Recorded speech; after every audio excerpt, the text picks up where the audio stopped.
eng asosiy maqsad kasbga o'qitishdan bu inson kapitalini oshirish. 200 mingga yaqin yoshlarimiz kasbsiz mehnat bozoriga kirib kelyapti.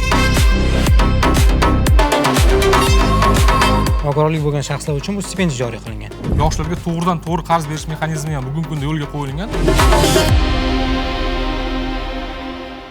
Assalomu alaykum hurmatli ishtirokchilar, qadrli mehmonlar. O'zbekiston Xalq Demokratik partiyasi tomonidan o'tkazilayotgan munozara klubi sessiyasiga xush kelibsiz. Bizning bugungi muhokama etadigan mavzumiz nafaqat iqtisodiy, balki muhim ijtimoiy ahamiyatga ega.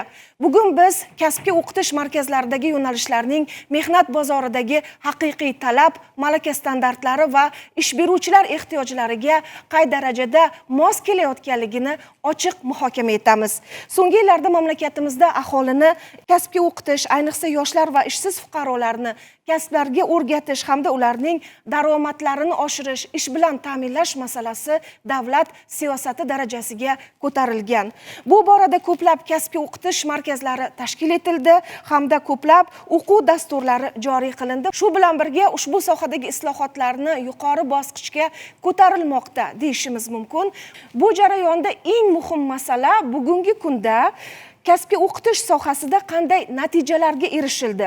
Kasbga o'qitish orqali amalda fuqaro ish bilan ta'minlanyaptimi yoki yo'q? Mazkur masalalarni biz bugungi sessiyamizda ochiq muhokama etamiz. Sizlardan mazkur muammolarning yechimi bo'yicha taklif va tashabbuslarni, fikr-mulohazalarni kutib qolamiz. Ijozatingiz bilan bugungi taklif etilgan mehmonlarimizni birma-bir tanishtirib o'tsam.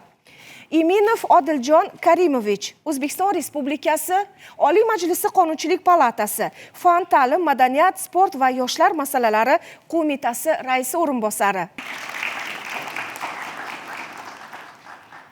Mahamadxo'jayev Toyir Faxriddin o'g'li, O'zbekiston Respublikasi Kambag'allikni qisqartirish va bandlik vazirligi kasbga o'qitish va malakani baholash faoliyatini muvofiqlashtirish boshqarmasi boshlig'i. Sharofiddinov Shexnazar Anvarovich, Oliy ta'lim, fan va innovatsiyalar vazirligi huzuridagi Kasbiy ta'lim agentligi direktori o'rinbosari. Omonov Shahzod Baxtiyor o'g'li, yoshlar tadbirkorligini rivojlantirish jamg'armasi bo'lim boshlig'i.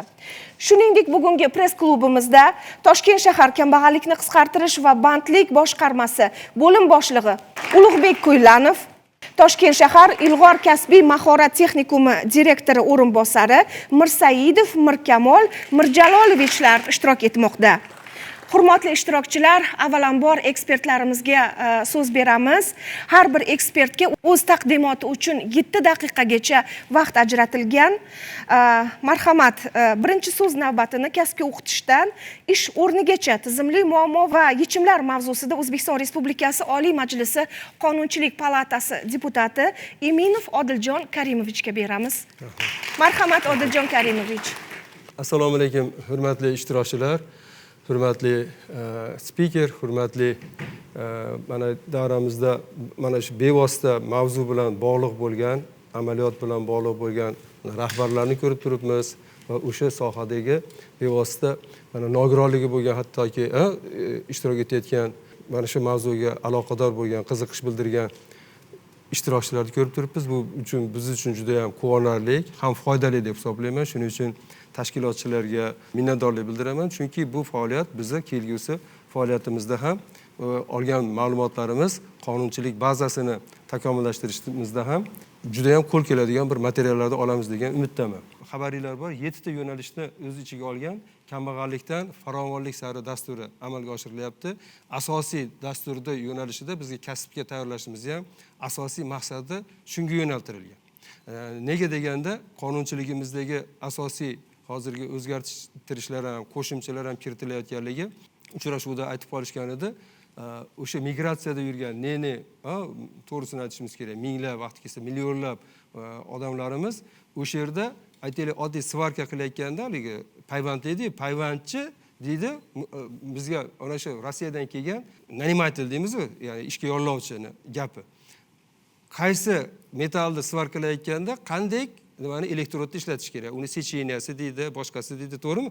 Qanday bo'lishligini bilmasligi. Eng asosiysi haligi odamlarimizni ana shu kasb orqali ana shu kimlargadir yollangan taqdirda ham o'ziga yarasha mablag' olishligi, o'ziga yarasha daromad olishligiga qaratilgan kasbga tayyorlash eng asosiy maqsad sifatida qo'yilgan. Shuning uchun mana innovatsiyalarga keng o'rin berish birinchisi kasbga tayyorlashda, IT, sun'iy intellekt, axborot texnologiyalari, fintech va turli startaplar tizimlarini rivojlantirishda kasbiy ta'limga birinchi navbatda bizni qonunchilikda rivojlantirish omillarini ko'rib ketyapmiz. Mana bugungi kunda yangi O'zbekiston taraqqiyot strategiyasida bu masalalar belgilangan. 50%ni yoshlarning 50% texnik, aniq fanlar va IT sohalariga o'qitish maqsad qilingan. Mana eng asosiy maqsad kasbga o'qitishdan bu inson kapitalini oshirish. Inson kapitalini oshirish deganda nimani tushunamiz? Ya'ni shu 18 yoshga yetganda odam birinchi navbatda sog'lom, ma'lum bir ta'limga, ilmga ega bo'lish bilan birgalikda ma'lum bir kasbga ega bo'lsin. Qachonki u o'zini ta'minlay oladigan, daromad manbaiga ega bo'ladigan va o'shindagina haqiqiy jamiyatga foydasi tegadigan inson kapitaliga aylanadi. Mana dunyoda qaraydigan bo'lsak, dunyoning eng qashshoq mamlakatlarida qashshoqlikda yashayotgan har 5 kishidan 4 nafari ijtimoiy yordam bilan muhtoj. Shuning uchun ijtimoiy masalani hal qilishimizda ham kasbga o'qitish bu juda ham katta muhim ahamiyatga ega. Mana ta'lim va sog'liqni saqlashning sifati tufayli 60% bolalarning mehnat mahsuldorligi 2 barobar kam. Faqatgina ma'lum bir innovatsiyalarni bilmasligi yoki bugungi kunda eng moda bo'lib qolgan shu sun'iy intellekt bilan foydalanishni bilmasligi natijasida mana 60% dan oshiq yoshlar olishi mumkin bo'lgan daromadga nisbatan 2 barobar kam daromad qilyapti. Mana inson kapitali bo'yicha dunyo reytingini e'tibor berib qaraydigan bo'lsak, doim nima gapiramiz, innovatsiyalar ham kuchli, bir kishiga to'g'ri keladigan yalpi ichki mahsulotdagi ulushi ham katta, birinchi o'rinlardan deb gapiradigan Singapur xohlasak xohlamasak mana 100% yoki 1 koeffitsient deydigan bo'lsak 88 da ko'rsatkichga ega bo'lyapti. Mana biz 62% bilan biz 57-o'rinda turibmiz. Mana dunyoda 10talik davlat. E'tibor bersanglar, inson kapitali, uni kasbga o'qitilishi, uni bilim darajasi ham baribir yana nimaga borib taqalyapti? Ana shu qaysi darajada odamlarda bolaligidan, kichkinaligidan inson kapitali sifatida ana shu ta'lim tizimidan tortib sog'liqni saqlash tizimigacha, to'g'rimi? Uni ana shu ma'lum bilimlarni berib, zamonaviy bugungi kundagi zarur bo'lgan bilimlarni berishdan tortib, uni shu kelgusida bir kasbga o'rgatishgacha bo'lgan jarayonlar bilan bog'liq bo'lib qolyapti. Kuni kecha mana Termiz tumanining chegarasi bor-ku, namunadagi texnikumga olib borishdi. O'sha yerda ko'rasizlarmi? 55-56 yoshlarlik ayollarni ko'rdim. Ayollar dual ta'limda kirib texnikumda o'qib o'tirishibdi. 60 ga уже pensiyaga tayyorgarlik ko'rishingiz kerak dedi, hazillashibdi. Desam, "Yo'q, men" deydi, o'zi qayerdadir laborant ekan, endi liftyorlikka o'qiyapti ekan. Lift ana shu nimada, o'sha nima qilib, ertaga pensiyaga chiqsa, nima kerak bo'lsa, o'sha liftyor bo'lib, liftga qarab, haliga kirish, chiqish boshqa o'sha yerda o'qiyapti, nima olyapti. Bu juda ham yaxshi tashabbus bo'ldi, to'g'rimi? Dual ta'lim tashabbusi va juda ko'p odamlarni kasb bilan ta'minlashga imkoniyat beryapti. Eng asosiy yo'nalish xalqaro baholash tizimlariga, standartlariga, ya'ni shu PISA tizimlari deyapmiz, to'g'rimi? Javob beradigan darajadagi ta'limni berishimiz. Sifat va yana sifat. Bizdagi eng og'ir muammo shu bo'lyapti. Yillar davomida shu kollejlarga bitta ham bola bormasdan diplomini olib ketgan holatlarni ko'rdik. Maqsad biz diplom tarqatish emas-ku. Maqsad nima? Sifatli kasbga ega bo'lgan odamni tayyorlash. To'g'risini aytishimiz kerak. Ana shu oliy ta'limni bitirib ham qo'lidan tuzuk ko'rib bir ish kelmaydigan mutaxassislar tayyorladik yillar davomida. Ana shu maktabni bitirgandan keyin xo'p, oliy ta'limga kirgani kirdi. Kirmagani nima qiladi? Qo'lida nima bo'lish kerak? Kasb bo'lish kerak. Haligi kasbi bilan kerak bo'lsa, ana shu ota-bobolarimizdan qolgan naql bor. Yosh odamga, yigitga deydi ko'proq 70 hunar kamlik qiladi deydi. To'g'rimi? Shuning uchun qanchalik ko'p bo'lsa, shunchalik u o'rnini topib ketish imkoniyati keng bo'ladi. Shuning uchun hozir maktabdan boshlab tayyorgarlik ko'rib borilyapti. Ana shu 9-sinfdan kasbga tayyorlash kurslarini rivojlantirish masalasi bu bo'yicha hozir biz deputatlarga ham qator vazifalar qo'yilgan. Hali muammo juda ko'p. Shu maktablarda xabaringlar bor. Bu narsalarni tashkil qilish ham moddiy texnik bazani talab qiladi, ham mutaxassislarni. Bu bo'yicha ishlar amalga oshirilyapti. Rahmat, Odiljon Karimovich, sizga minnatdorchilik bildiramiz. davlat tomonidan amalga oshirilayotgan islohotlar, ayniqsa huquqiy baza xalqaro tajribadan kelib chiqib, mana bu yoshlarni kasbga o'qitish borasidagi barcha islohotlarni to'liq ochib berdingiz. Gap asosan ijro hokimiyatida. Mablag' bor, islohotlar bor, qarorlar bor, qonunlar bor. Hurmatli ishtirokchilar, keyingi mavzumiz nihoyatda qiziq. Ya'ni mana shu islohotlar qay darajada samara beryapti? Kasbga o'qitish natijalari va real bandlik ko'rsatkichlari tahlili. Demak, biz hozirgi ma'ruzachimizdan tahlilni kutamiz. So'z navbati O'zbekiston Respublikasi Kambag'allikni qisqartirish va bandlik vazirligi kasbga o'qitish va malakani baholash faoliyatini muvofiqlashtirish boshqarma boshlig'i Mamatxo'jayev Toyir Faxriddin o'g'liga. Bizni oldimizga qo'ygan asosiy maqsad albatta fuqarolarimizni bandligini ta'minlash. Shunchaki bandligini ta'minlash emas, albatta yuqori daromadli mehnat bilan ularni oilasiga, ularni oila a'zolariga yaxshi daromad manbai keltiradigan kasblar bilan kasblariga yo'naltirilgan holatda ularni bandligini ta'minlash.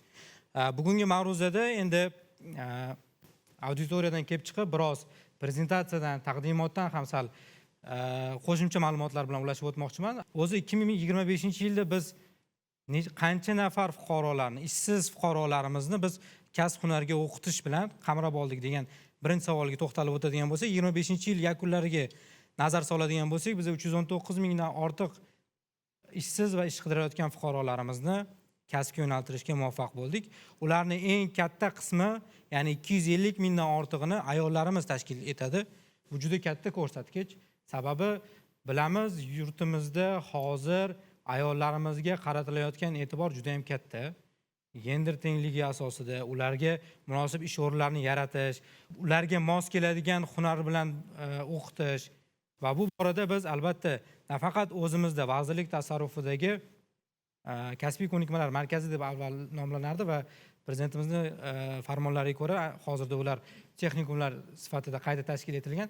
Ulardan tashqari biz shu xotin-qizlar qo'mitasi bilan birgalikda xotin-qizlar tadbirkorlik markazlari bilan hamkorlikda ishlar olib boryapmiz. Bu yerda yana bir boshqa bir ko'rsatkichlar bor. Ko'rib turganingizdek, bu albatta yoshlar 90 mingdan ortiq, mehnat muhojirlari, ya'ni mehnat migrantlari deb aytamiz. Ular ya'ni boshqa yurtda faoliyat yuritib, o'z yurtiga qaytgan o'zimizni qora ko'zlarimizni ham ularni kasbga qayta tayyorlab, ularga yuqori daromad keltiruvchi sohalarga jalb qilish ustida migratsiya agentligi bilan birgalikda ham hamkorlikda ishlar olib boryapmiz. Inklyuziv ta'limga ham biz ko'proq e'tiborlar qaratyapmiz. Nafaqat shunchaki ta'lim muassasalarini bino inshootlariga kirish qismlari yoki ularga qulaylik yaratish, balki o'quv dasturlari ularga mos keladigan, ularga qulaylik yaratish maqsadida alohida yondashuv asosida biz hozirda mana shu inklyuziv ta'limga ham alohida e'tibor qaratib bormoqdamiz. Va albatta zamonaviy yo'nalishlar, bu raqamli texnologiyalar, IT yo'nalishlari bo'yicha ham 35 mingdan ortiq fuqarolarimizni o'qitishga jalb qilishga muvaffaq bo'ldik. Bundan tashqari biz aynan mana shu fuqarolarimizni kasbga yo'naltirishda ularga joriy qilinayotgan stipendiya tizimini ham takomillashtirishimiz kerakligini angladik. Chekka hududlarda tahsil olayotgan fuqarolarimiz ular ham xohlashadi yaxshi sharoitga ega bo'lgan, zamonaviy infrastrukturasi, infratuzilmasi yaxshi sharoitda bo'lgan o'quv markazlariga tashrif buyurgan holatda tahsil olishni. Va shu sababli biz o'tgan yili qisqa muddatli kasbga tayyorlashda vaucher tizimini joriy qilgan edik. Ya'ni bu vaucher tizimi orqali biz nafaqat davlat ta'lim muassasalarida, balki xususiy sektorni ham jalb qilgan holatda biz o'qitishni tashkil qildik. Bundan ko'zlangan maqsad ham, asosiy maqsad ham bitta yagona ta'lim sifatini yaxshilash. Raqobat bor joydagina sifat yaxshilanadi. Avvallari qanday bo'lardi? Biz bandlik bo'linmalari orqali murojaat qilgan ishsiz fuqarolarimizga yo'llanmalar taqdim qilardik va bu yo'llanmalarda ularni qaysi ta'lim tashkilotiga borib tahsil olishlari aniq belgilangan bo'lardi. Ana endi yangi vaucher tizimida esa biz fuqaroga tanlash imkoniyatini beryapmiz. Fuqaro keladi, o'zi yo'nalishni tanlaydi va yo'nalishdan kelib chiqib unga vaucher beriladi. Vaucherda o'sha maxsus QR kod deymiz, QR kod orqali skanerlash orqali ular o'zlari xohlashadi, o'zlari tanlashadi qaysi ta'lim muassasasiga borib tahsil olishni. Bu shunchaki vaucher tizimi orqali ta'lim muassasasini tanladi emas, yoki men aytmoqchi emasman, davlat ta'lim tashkilotlaridan xususiy sektor zo'r deb yo'q. Aslo unday emas. mana shu vaucher tizimi orqali biz nafaqat fuqarolarga erkin tanlash huquqini, balki ikkinchi tomondan ta'lim muassasalarini nazorat qilish mexanizmlarini ham joriy qilganmiz. Har bir fuqaro o'qishga tashrif buyurgan holatda biz uni davomatini Face ID tizimi orqali nazorat qilib boramiz. Bundan tashqari stipendiya tizimiga to'xtalib o'tadigan bo'lsam, o'tgan yildan boshlab vaucher tizimida tahsil oladigan fuqarolarimiz nogironligi bo'lgan shaxslar va 3 oydan ortiq muddatda tahsil oluvchi ijtimoiy reyestrga kirgan fuqarolarimiz uchun ham mehnatga haq to'lashning eng kam miqdorida, ya'ni 1,271 ming so'm miqdorida biz stipendiyalar joriy qildik va bu orqali biz o'zimizni fuqarolarimizni yanada shu kasb hunar egallashlariga zamin yaratdik va oldimizga qo'ygan mana shu vazifalarni o'tab kelmoqdamiz. Sifat haqida ham ozgina to'xtalib o'tadigan bo'lsam, ustoz ham ta'kidlab o'tganlaridek, albatta sifatsiz hech narsa qilib bo'lmaydi va sifatni biz xalqaro hamkorlar yordamidagina amalga oshirishimiz mumkin. Prezidentimiz 190-sonli farmonlariga muvofiq biz ana endi avvalgi shu kasbiy ko'nikmalar markazini negizida biz endi malakani baholash markazlarini tashkil etishimiz kerak. Malaka pasportlari albatta ish beruvchini oldida ularni yuqori daromad manbai bilan ta'minlash imkoniyatini yaratadi. Bandlik vazirligini asosiy yo'nalishlaridan biri albatta HR xodimlarini tayyorlash, umuman HR tizimini takomillashtirish hisoblanadi va shu sababli biz PwC bilan birgalikda juda ham Big Four deb nomlanadi, bilasizlar. Katta to'rtlikdan biri hisoblangan PwC bilan birgalikda biz hozir HR tizim xodimlarini qayta tayyorlash. Ya'ni shunchaki oddiy kadroviklarni emas, aynan HR tizimini takomillashtirish bo'yicha biz juda yaxshi katta qadamni tashladik oldimizga. Bu orqali mana shu korxonadagi xodimlarga bo'layotgan munosabatlarni yaxshilash, ular bilan aloqalarni o'rnatish, umuman inson va inson o'rtasidagi munosabatlarni yaxshilash bo'yicha katta qadamlar qo'yilmoqda. Bundan tashqari, umuman malaka baholash markazlariga biz nafaqat Estoniya, Yevropa, balki o'sha turkiyalik hamkorlar bilan birgalikda ham malakani baholash markazlari tashkil etiladi. Yil yakuniga qadar 8-10 yo'nalish bo'yicha aynan xalqaro standartlarga mos keladigan malaka pasportlari taqdim etish yo'lga qo'yiladi. Va bundan ko'zlangan asosiy maqsad albatta servisni, umuman o'sha mutaxassislar tomonidan ko'rsatilayotgan xizmatlarni o'sha jahon talablariga olib chiqish va albatta sifatni yaxshilash hisoblanadi. Rejalarimiz vaucher tizimi asosida 120 ming nafar ishsiz va kambag'al fuqarolarni kasb hunarga o'qitishni oldimizga qo'yganmiz. 40% xususiy sektorga yetkazish, tarmoq kengashlari bilan birgalikda 24 ta baholash markazi, shundan 8 tasi kambag'allikni qisqartirish va bandlik vazirligi tasarrufidagi malakani baholash markazlari va 4 ta yirik loyihalar, ya'ni bu koreyalik hamkorlar bilan birgalikda Estoniya, PwC va albatta Turkiya bilan birgalikda hamkorlik dasturlarini yo'lga qo'yishni oldimizga maqsad qilib qo'yganmiz. Rahmat sizga, hurmatli ishtirokchilar. Hozirgi ma'ruzadan biz juda ham ko'plab yangiliklardan boxabar bo'ldik deb o'ylayman.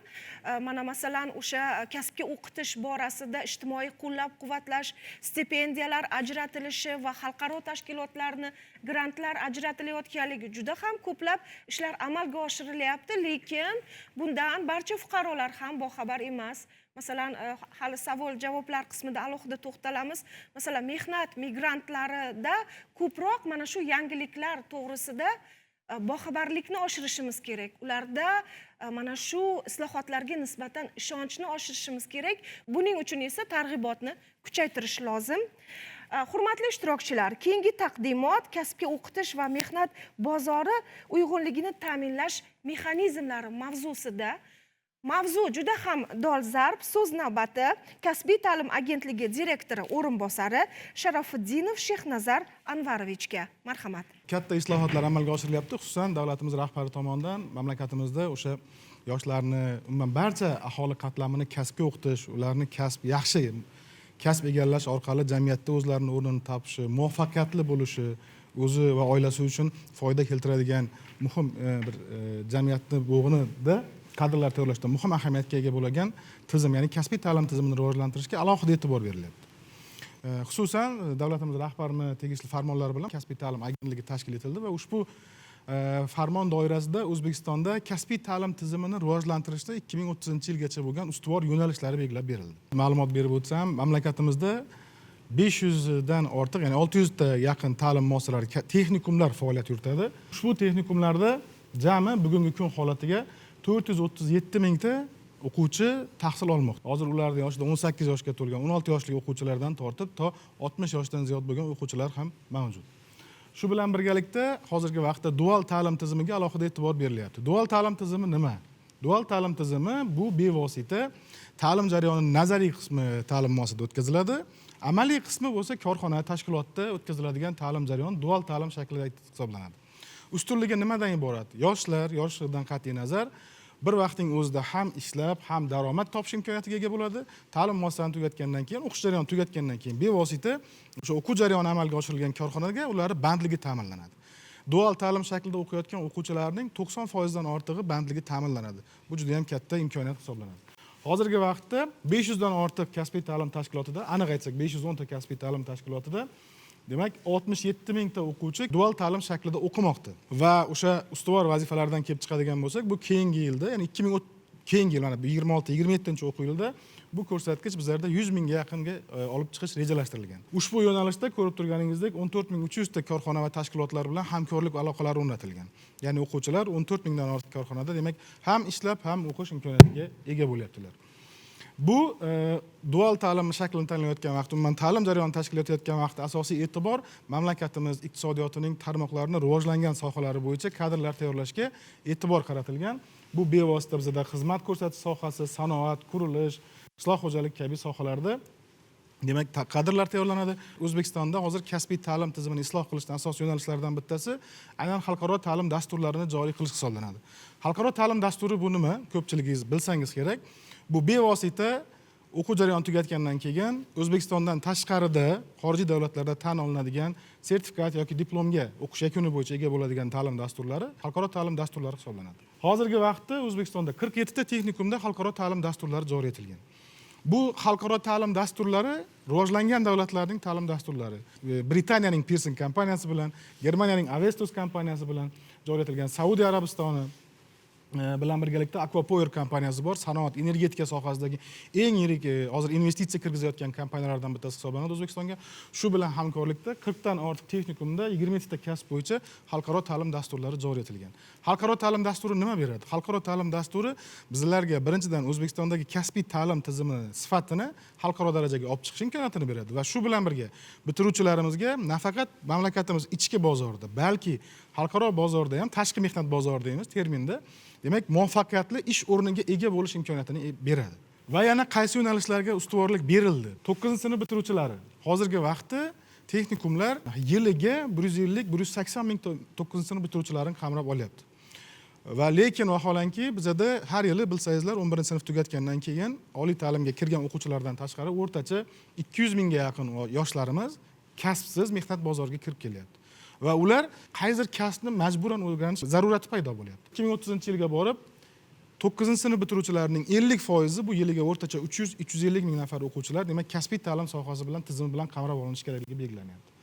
Shu bilan birgalikda ta'lim jarayonining mazmuni, asosiy mohiyatini belgilab beradigan, sifatini belgilab beradigan pedagoglarning salohiyatini oshirishga alohida e'tibor berilyapti.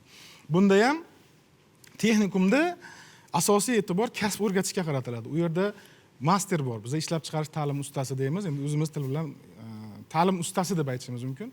O'sha ta'lim ustalarini kasbiy rivojlantirishga alohida e'tibor berilyapti, chunki u kasb o'rgatadi. Shu pedagogik kasbiy salohiyatga ega bo'lgan kasbiy sertifikatlash tizimi joriy etilyapti.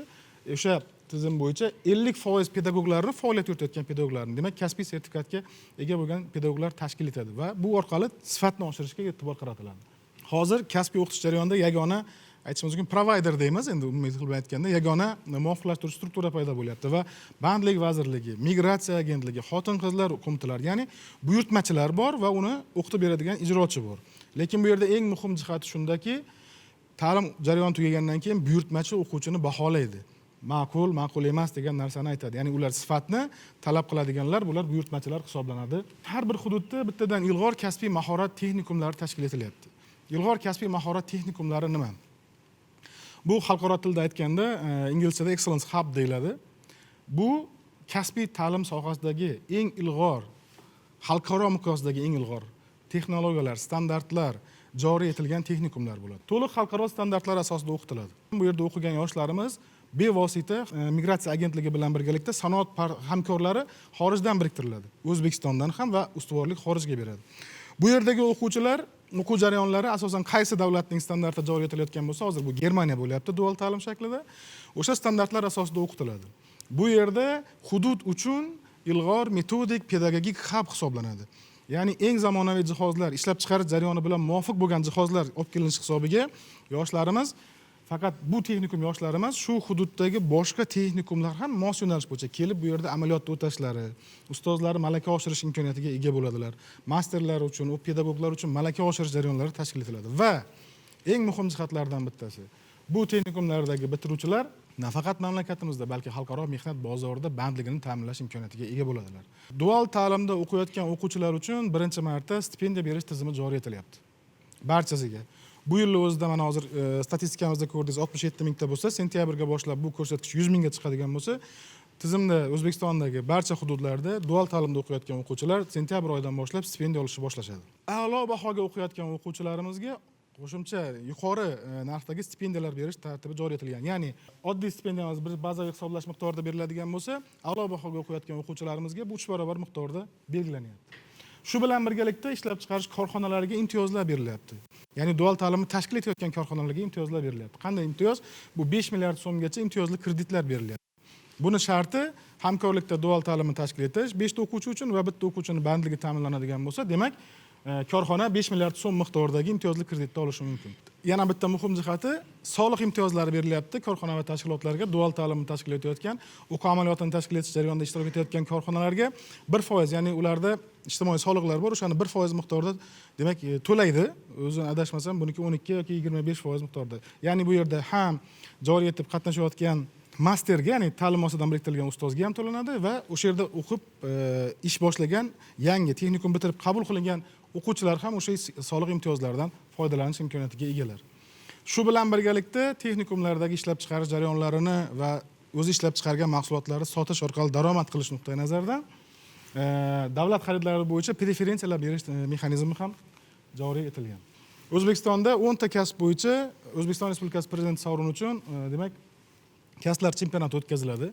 Bu aprel oyidan registratsiya qilish, ya'ni ro'yxatdan o'tish boshlanadi. Qaror loyihasi chiqishi kutilyapti.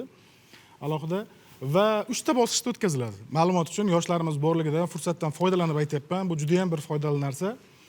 Demak, birinchi bosqichda har bir bosqich bo'yicha g'oliblar mukofotlari nazarda tutilgan va respublika bosqichida g'olib bo'lgan har bir o'quvchiga 40 million so'm miqdorida o'quvchining o'ziga beriladi.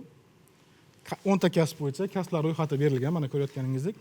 Va eng yaxshi mexanizm qilgan narsamiz, ustozlarni rag'batlantirish maqsadida ustozlari o'sha o'quvchilardan 2 barobar ko'p rag'batlantiriladi. Nima uchun? Nima uchun deganda ustozlar birinchi o'quvchisi g'olib bo'ldimi, keyingisi, undan keyingisini tayyorlaydi. Va eng muhim jihati bor. Respublika bosqichida g'olib bo'lgan o'quvchilarimizdan jamoa shakllantiriladi va xalqaro olimpiadaga olib ketiladi. Xuddi sportdagidek, faqat kasb bo'yicha. Va eng qizig'i, xalqaro miqyosda World Skills musobaqasida g'olib bo'lgan o'quvchilarimizga 1 milliard 200 million so'm miqdoridagi rag'bat puli beriladi, sovrin puli beriladi. Bu prezident sovg'asi nuqtai nazaridan beriladi.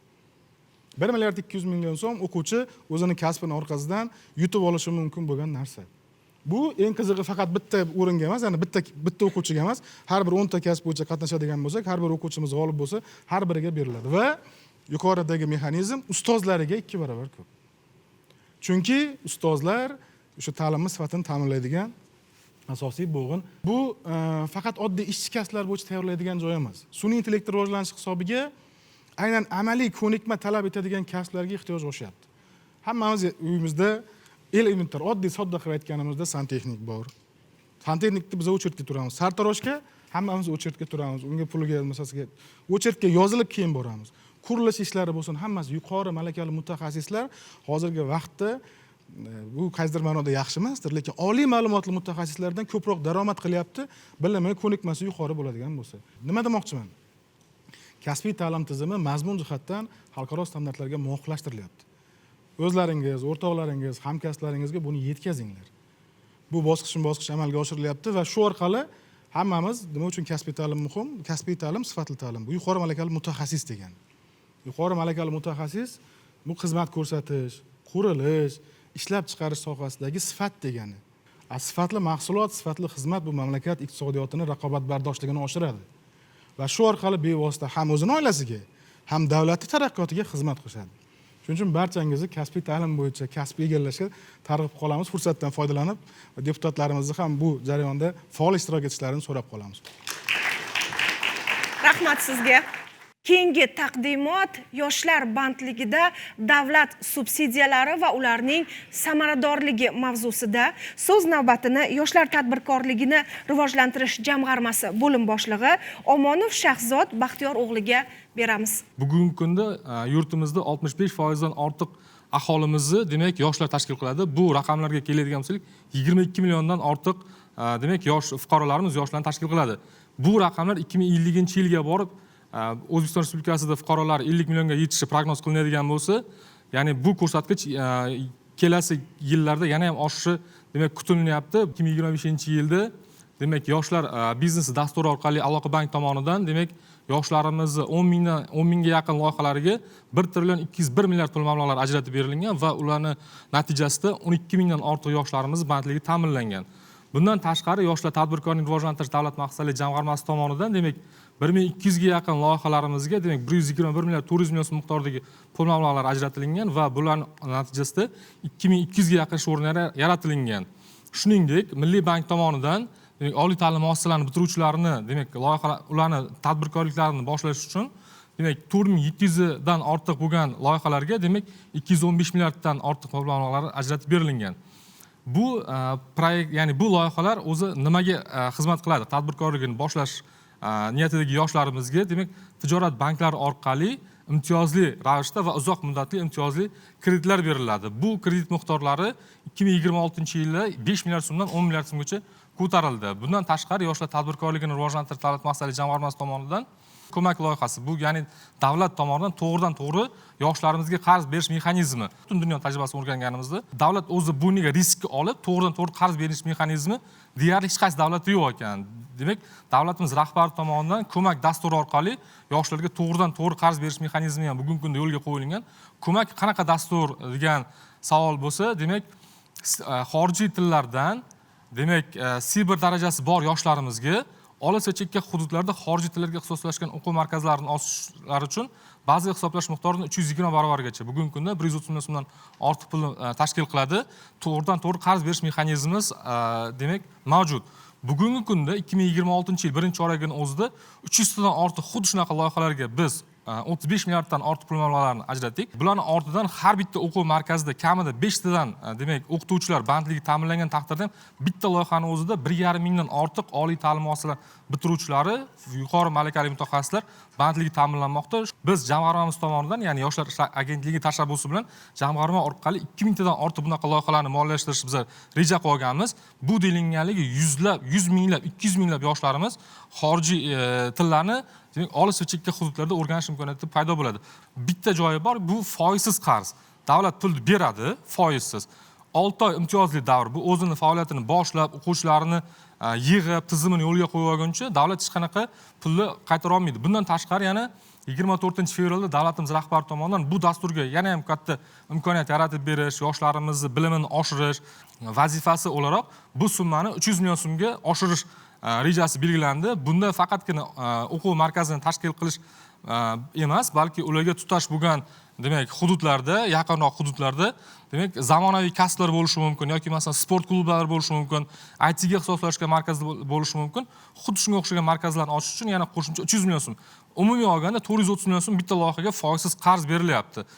Yoshlar biznes maktabi loyihasiga start berilgan. Bugungi kunda 100 ga yaqin salohiyatli ya'ni yoshlarimiz, ular global bozorga chiqish imkoniyati bor yoshlarimiz yoki masalan o'zlarining bizneslarini masshtablashtirish imkoniyatlari bor yoshlarimiz birinchi etapni yakunlashdi. Har bitta batch deymiz ingliz tilida, ya'ni bu kurslarimizda 100 taga yaqin o'quvchilarimiz demak o'qishi rejalashtirilgan bo'lsa, 2026-yilda xuddi shunaqa yosh tadbirkorlarni masshtablashtirish va ularni global bozorga olib chiqish uchun 1000 tadan ortiq yoshlarimiz yoshlar tadbirkorligi jamg'armasi tomonidan yoshlar biznes maktabida o'qitish reja qilingan. har yili O'zbekiston Respublikasida yosh tadbirkorlar chempionati o'tkazilishi demak tashabbus ilgari surilgan va o'sha chempionat g'oliblariga biznes va startap loyihalarining g'oliblariga yoshlar tadbirkorligi jamg'armasidan, ya'ni yoshlar agentligidan 1 milliard so'mgacha investitsiya mablag'lari berish demak imkoniyati yaratilgan. Bundan tashqari yoshlar agentligi huzurida yoshlar venture jamg'armasi tashkil qilingan. Bularning ustav kapitali 10 million AQSh dollari tashkil qiladi. Asosiy vazifasi bugungi kunda yoshlar orasida startap ekotizimini rivojlantirish. Ventures orqali O'zkombinator loyihasiga start berilgan va bu loyihada ham har oyda kamida 100 tadan o'quvchilarimizga butun infrastrukturasi bilan ta'minlangan sharoitlarni yoshlar agentligi ta'minlab bergan. Bu yerda yoshlar o'zlarining g'oyalarini, mana oddiy g'oya bor. Unda na biznes reja bo'lishi mumkin, na bir qo'shimcha mablag'i bo'lishi mumkin. Oddiy g'oyalarini ular biznes loyihaga yoki masalan startap loyihaga aylantirish uchun yoshlar agentligining binosida barcha qulayliklarga ega bo'lgan infrastruktura, hattoki mana qo'pol bo'lsa ham 3 mahal issiq ovqatlargacha ta'minlab beriladigan butun bir ekotizim shakllanmoqda. Bularning natijasi o'laroq 1 oyda ichida yoshlarimiz 1 million dollardan ortiq, mana 1 million dollar bu og'iz bichkasidan chiqib ketadigan summa, lekin uni butun tadbirkorlikka hurmat saqlagan holatda shuni aytishimiz mumkinki, mana g'oyasi bor yosh 1 oydan keyin mana shunaqa yoshlarimiz 1 million dollar investitsiyani davlatimiz rahbari bergan imkoniyatlardan foydalanib olyapti. 1 million dollar. Biza bu narsalarni analiz qilib ko'rganimizda bunaqa yoshlarimiz safi yana ham kengayishi rejalashtirilyapti. Xuddi shunaqa loyihalarimizdan yoshlar Ventures tomonidan 500 million so'mdan yana 5 milliard so'mgacha startap loyihalariga investitsiya kiritish instrumentlarimiz ham bugungi kunda mavjud. Rahmat sizga. O'ylaymanki, siz keltirgan ma'lumotlar nafaqat bugungi sessiyamiz ishtirokchilari, balki bizni bevosita ekran orqali, efir orqali tomosha qilayotgan yoshlarimiz uchun ham foydali bo'ladi. Hurmatli ishtirokchilar, ekspertlarimizning fikr mulohazalarini eshitdik. Endi esa ekspertlarga savol berish navbatini sizlarga beramiz. Assalomu alaykum hurmatli ekspertlar. Men xalq deputatlari, Olmazor tuman kengashi deputati Parizo Ziyosman. Kasbga o'qitishda mahalla bilan, tuman bilan hamkorlik bormi? Ya'ni integratsiya qilinganmi? Chunki hammamiz bilamiz, aynan mahallada xotin-qizlar bo'yicha yoki yoshlar yetakchilari biladi, qaysi xonadonda qaysi fuqaro o'z yo'lini topolmayapti yoki qanaqa qobiliyati bor yoki qanaqadir ishsiz yuribdimi. Shunaqa ma'lumot bor. Aytaylik, o'sha fuqaro o'qidi, undan keyin o'qigandan keyin ishga joylandi. U ishda qancha ishlayapti? Qancha payt davomida ishlayapti? O'zi umuman ishlayaptimi? Ishlab ketdimi, ya'ni o'zini yo'lini olib ketdimi? Bu monitoring qilinadimi? Agar ishlab ketmagan taqdirda nima uchun sabablari tahlil qilinadimi? Misol uchun qaysidir kasbda o'qidi-da, u o'qigandan keyin vaqt ketkazdi, resurs ketkazdi, ishga joylandi, lekin uni olib keta olmadi. Uni sabablari tahlil qilinadimi? Va shundan kelib chiqib, keyin u fuqaro yana qayta ushbu kasbga o'qitiladimi? Birinchi savolingiz bu o'zi mahalla kesimigacha tushib borganmisizlar deb savol berdingiz. Albatta, ha. Sababi bizni bandlik vazirligi hokim yordamchilari bilan juda ham uzviy aloqada. Har bir mahallada hokim yordamchilari mavjud, bilasiz. Va bizni tizimimiz shu darajada raqamlashtirilganki, har bir hokim yordamchilarining qo'lida maxsus planshetlari mavjud. Har bir berilayotgan subsidiya bo'ladimi, suvda bo'ladimi, ular ta'limga yo'naltirilgan bo'ladimi, har bir fuqaroning ma'lumotlari onlayn ravishda nazorat qilib boriladi. Bu orqali biz u fuqaroga undan oldin qanday xizmat ko'rsatganmiz, ya'ni davlat tomonidan qanday imtiyoz berilgan, u ko'riladi. Ikkinchi tomondan bandlik masalasiga to'xtaladigan bo'lsak, deylik bitta bola IT yo'nalishi, buxgalteriya yo'nalishi bo'yicha o'qidi. Biz uni albatta monitoring qilamiz. Bekorga raqamlashtirish deya aytayotganimiz yo'q. Biz raqamlashtirsakgina real raqamlarni ko'ra olamiz va shuning uchun onlayn mahalla tizimi orqali, bizda ekosist mehnat tizimi orqali barcha tizimlar raqamlashtirilgan. U odam agar masalan buxgalteriya yo'nalishi bo'yicha o'qib, agar buxgalteriya yo'nalishi bo'yicha faoliyat yuritmayotgan bo'lsa yoki umuman ishsiz sifatida qayd etilayotgan bo'lsa, albatta ularga feedback, ya'ni alohida aloqa o'rnatgan holatda u bilan muloqotlar o'rnatiladi.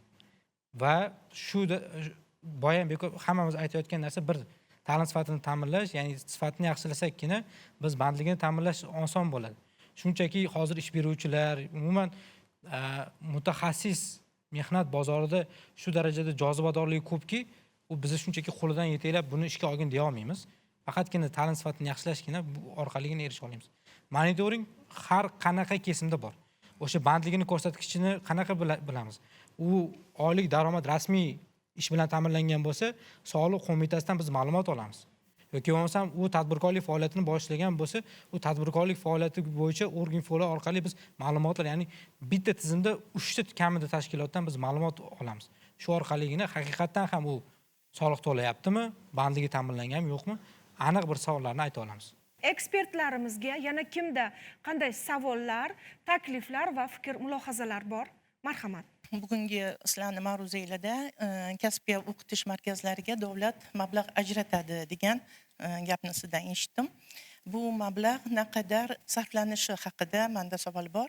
Bu sarflanishida shaffoflikni ta'minlash uchun qanday mexanizmlar o'rnatilgan?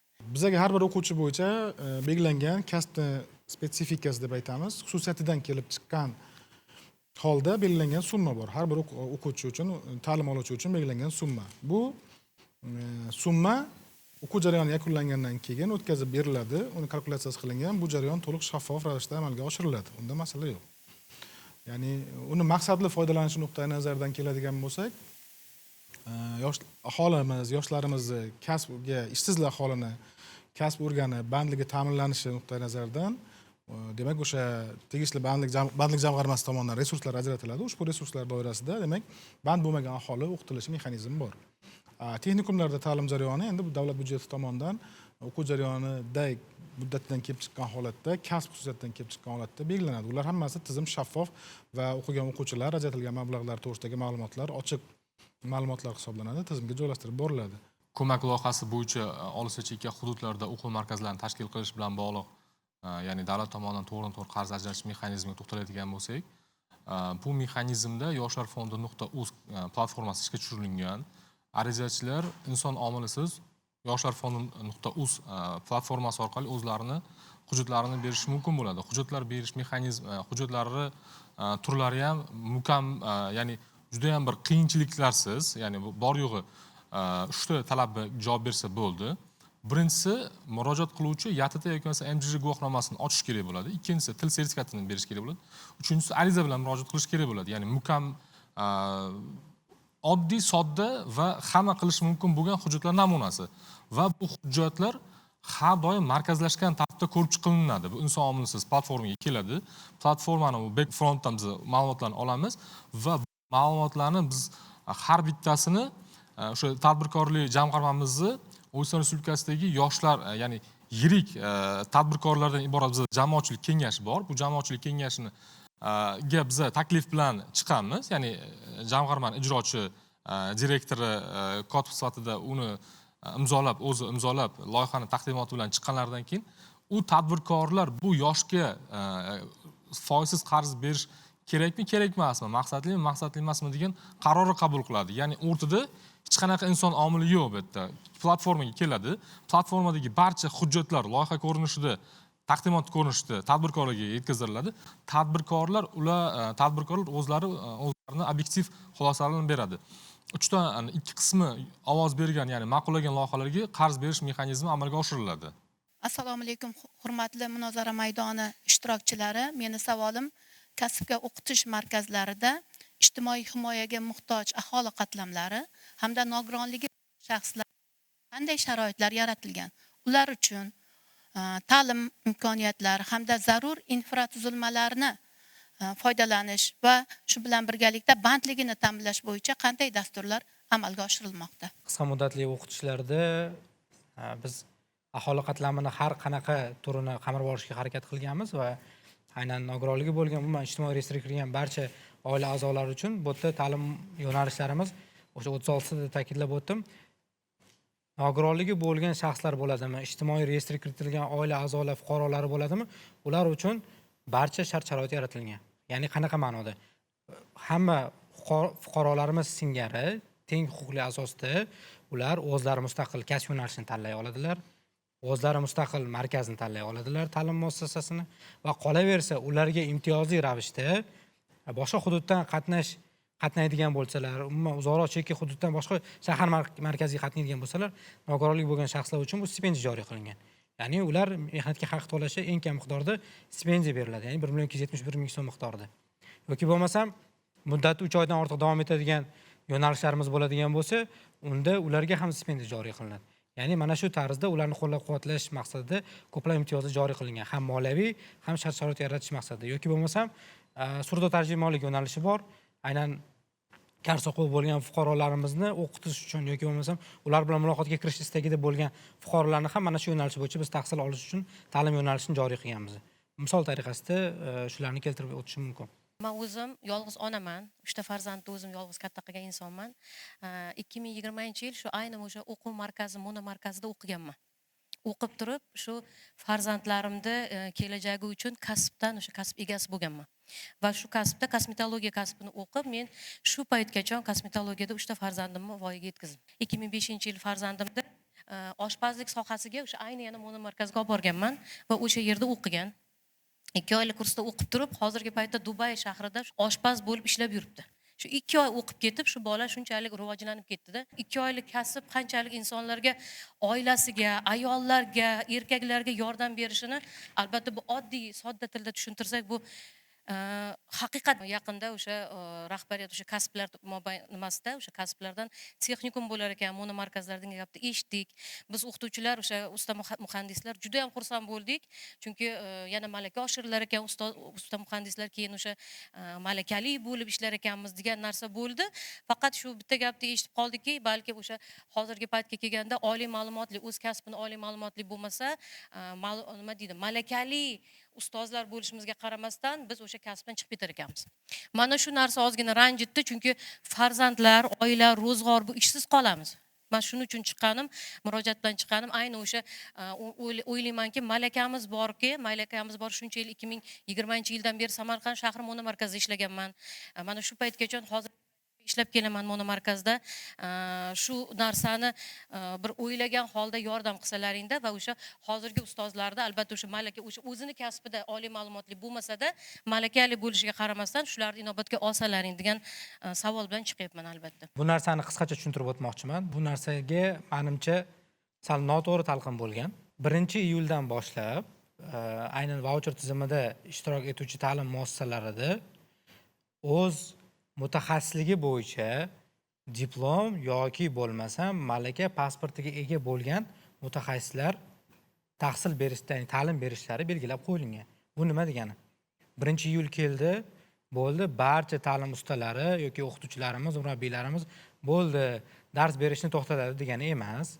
Biz kasbiy ta'lim agentligi bilan birgalikda biz uni reja grafik asosida bosqichma-bosqich malakani baholash markazlarini tashkil etgan holatdagina biz buni tizimli yo'lga qo'yamiz. Ya'ni bu qanday amalga oshiriladi? Birinchi navbatda deylik, vaucher tizimida 36 ta ta'lim yo'nalishi hozirda joriy qilingan bo'lsa, ularning orasida masalan IT texnologiyalari bo'yicha o'sha bakalavr diplomiga ega bo'lgan, umuman oliy ta'lim muassasalarini tamomlagan, tahsil olgan o'qituvchi murabbiylarimiz talaygina. Biz talab qo'yapmizki, aynan xususiy sektorda ham, davlat ta'lim muassasalarida ham mana shu o'z mutaxassisligiga ega bo'lgan ta'lim ustalarimiz, o'qituvchilarimiz dars bersin deyapmiz. Sizni misolingizda kosmetologiya, payvandchi, elektrik, santexnik, sartarosh shu kabi hunar yo'nalishlarida biz malakani baholash markazlarini joriy qilamiz. Boya aytib o'tganimdek, Turkiya bilan birgalikda, Estoniya bilan birgalikda ana shu markazlarda siz o'zingizni malakangizni baholash imkoniyatiga ega bo'lasiz. Sizni aynan misolingizda aytib o'taman, biz Britaniyaning Sideska degan tashkiloti bor. Biz IELTS degan tashkilotni juda ko'p eshitganmiz xorijiy tillar bo'yicha.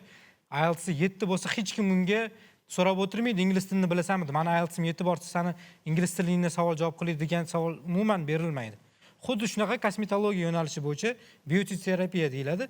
O'sha beauty yo'nalishi bo'yicha Sideska degan pasport bor, ya'ni sertifikat bor, butun dunyo tan oladi uni. Ana shu Sideska joriy qilinadi yurtimizda. Biz u bilan muvaffaqiyatli kelishuvga erishdik. Ya'ni siz yetuk mutaxassis bo'lsangiz, tajribaga ega bo'lsangiz, borasiz, tashrif buyurasiz malakani baholash markaziga, imtihonlarni topshirib, malaka pasportini olganingizdan keyin bemalol o'z faoliyatingizni davom ettirishingiz mumkin bo'ladi. Avval biz sharoit yaratamiz, ana undan keyin talab qo'yamiz. Barcha ekspertlarimizga bugungi muhokamalar uchun chin dildan minnatdorchilik bildiramiz. Endi esa har bir ekspertimizga 1 daqiqadan vaqt ajratib, yakuniy xulosalarni aytish uchun imkoniyat beramiz. Marhamat. Rahmat, juda ham jonli, juda ham o'rinli, foydali suhbat bo'ldi. Men hozir bu yerda fikrlarda yana uzundan uzoq to'xtalmoqchi emasman. Mana ochiq shaffofligi bo'yicha albatta korrupsion holatlar borligini bilamiz. Bular bo'yicha ma'lumotlar kelib turibdi. Davlat rahbari ham bu jarayonlarda, shu kasbga tayyorlash jarayonida ham katta haligi tanish bilishchilikdan tortib korrupsiyaga holatlargacha bo'layotgan bularda albatta bosqichma-bosqich yakunlab borishimizga, tugatib borishimizga to'g'ri keladi. Bu borada sizlarning hamkorligingizga tayanib qolamiz. Umuman bugungi suhbatimiz biz uchun juda ham foydali bo'ldi deb hisoblayman. Kelgusida hamkorligimiz yanada kuchayadi degan fikrdaman. Rahmat.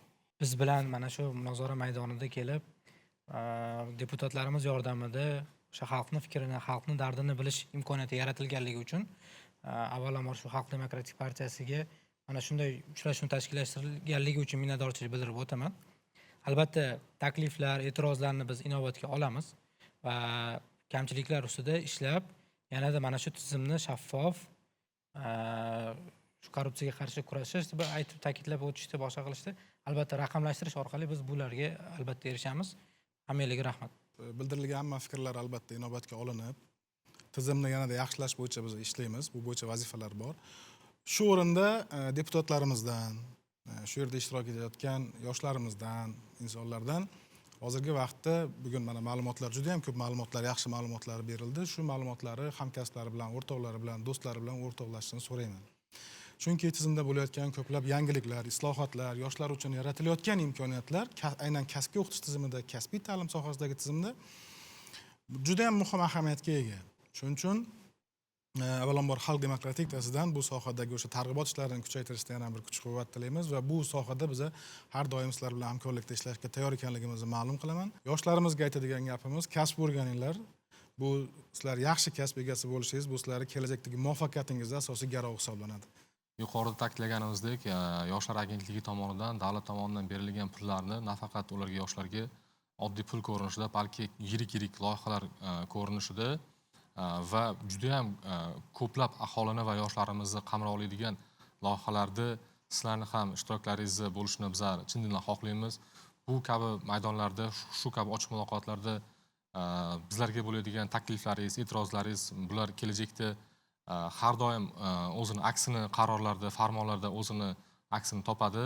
Rahmat barcha ekspertlarimizga va ishtirokchilarimizga. Ko'rsatuvimizni yakunlash arafasidamiz.